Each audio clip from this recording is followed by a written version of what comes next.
शुभ दिन साथीहरू, हजुरहरू सबैको दिन शुभ रहोस्। आज चाहिँ मैले चनाको साग बनाउँदैछु। चनाको साग केलाइ कुलाइ पारेर धोइधाइ पारेँ अनि यसलाई मसिनो पारेर काटेँ। अनि यो आलु चाहिँ मुसाले हाम्रोबाट छोडिदिएको आलु आफूले खान नसकेर बाँकी बचेको आलु हामीलाई छोडिदिएको थियो अलिकति। अनि त्यो मुसाले छोडेको आलु तातो पानीमा मजाले धोएर अनि धोएपछि सफा हुन्छ कि यो आलु। यसको लोकल आलुको बोक्रा नफालेकै मिठो हुन्छ, त्यही भएर मैले मसिनो पारेर आलु काटेँ।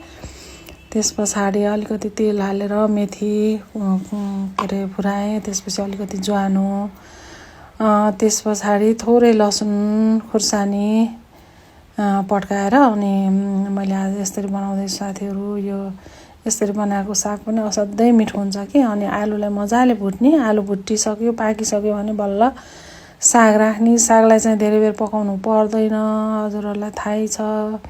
मैले चाहिँ यसरी बनाउँछु साथीहरू। अब यो मसिनो पारेर काटेको आलु र यो साग मिसाएर आजको तरकारी बनाएँ। अनि त्यही त नि हजुरहरूले यो चनाको साग खानुभएको छ कि नै, कसरी खानुभएको छ साथीहरू? मैले यो तरिकाले बनाएँ।